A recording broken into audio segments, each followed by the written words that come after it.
Dust spiraled across the wide, empty road of Dry Creek, Texas, a scorched land where horses groaned louder than men in hope was a whisper buried under boots. The sun baked the timbers of the saloon, warped the signs of the post office, and burned the cracked skin of anyone foolish enough to stand still too long. Clara Bell sat in her wheelchair on the porch of the boarding house, her legs wrapped in splints and blankets despite the July heat. The pale blue of her dress clung to her like desperation. Her golden hair was braided neatly, but her eyes, once filled with stubborn fire, looked dull as worn coins. She'd been here 3 months now. 3 months since Jeb, her husband, had thrown her down the stairs of their cabin and left her broken in body and spirit. Word was, Jeb had run off with a saloon girl, left Clara with busted legs, no kin, and worse, a barren wound from the damage of her fall. She won't make it long, they said behind cupped hands. A woman can't live in a place like Dry Creek without a man or a child. She's got neither. And yet she endured. Chapter 2, The Infertile Cowboy. Silas Dane rode into town with the sunset at his back. His wide-brimmed hat shadowed eyes as blue as high mountain lakes. He didn't speak much, hadn't since the war took his younger brother, and a bullet to the gut had taken his ability to father children. Folks called him Hollow Dane, as if being childless made a man empty inside. Silas didn't mind the whispers. He'd come to Dry Creek not for company but for solitude. He bought a dusty patch of land just outside town and started building a cabin with his own calloused hands. That's where he first saw Clara Bell. She was trying to push a chair down the porch ramp, cursing softly as one of the wheels caught on the edge. No one moved to help her. No one ever did. Silas dismounted, stepped onto the porch, and without a word, lifted her gently, chair and all, and brought her down to the date. "I don't need pity," she spat, humiliated. "Didn't give you any," he replied and tipped his hat. Then he turned and walked away. Chapter 3, A Shared Silence. Over the next few weeks, Silas kept showing up.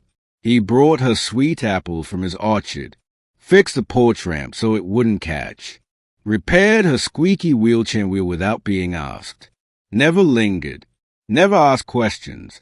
Clara was wary at first, then confused. Why would a man like him waste time on a woman like her, broken, discarded, barren? But she started watching for him.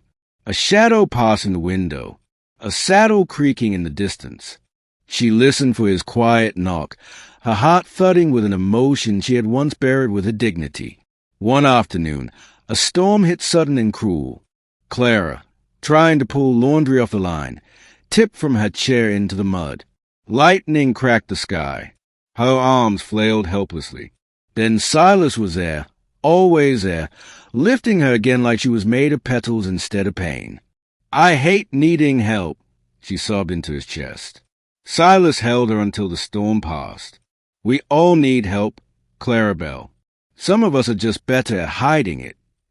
Chapter 4, The Fire. Rumors started to swirl. They always did.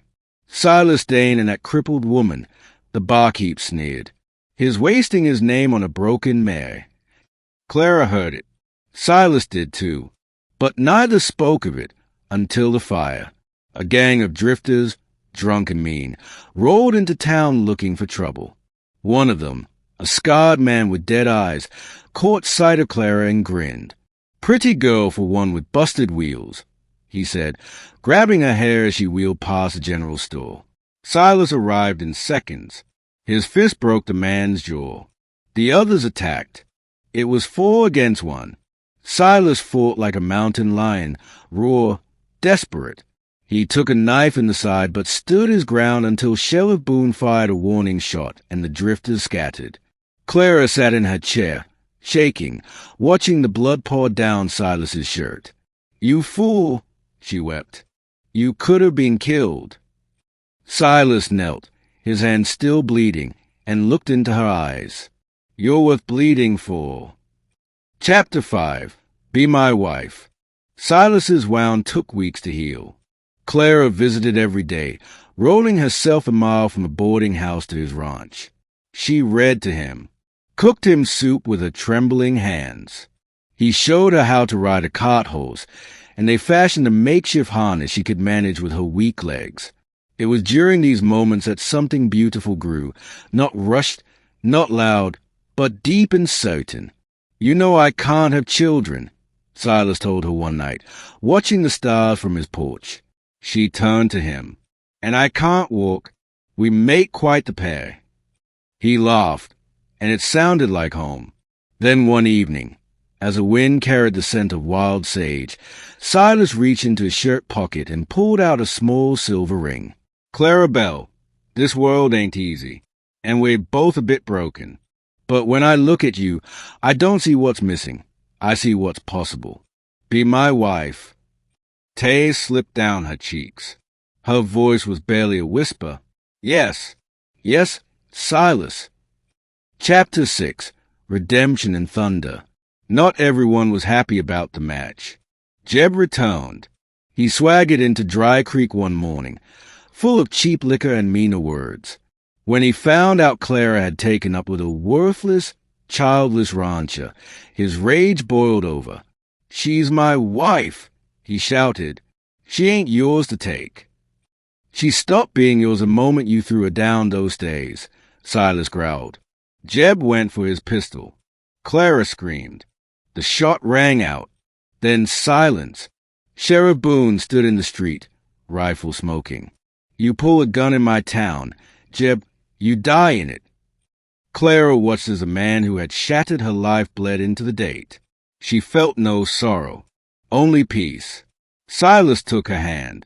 Together, they turned and wheeled away. Chapter 7. A New Sunrise. A year passed. Clara and Silas married under the big oak by his cabin.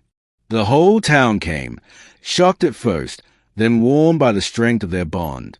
Clara walked a few steps on braces. Silas smiled like a man reborn. They built a life from ashes. Though they had no children of blood, their home became a haven for strays, lost boys, orphaned girls, broken things. They raised them like kin, taught them to work the land, ride horses, and trust love again. Clara's legs would never fully heal. Silas would never hold a child that looked like him. But what they had was real and rich and enough. Underneath the dusty skies of Dry Creek, in a world that tried to forget the broken, two people made something whole.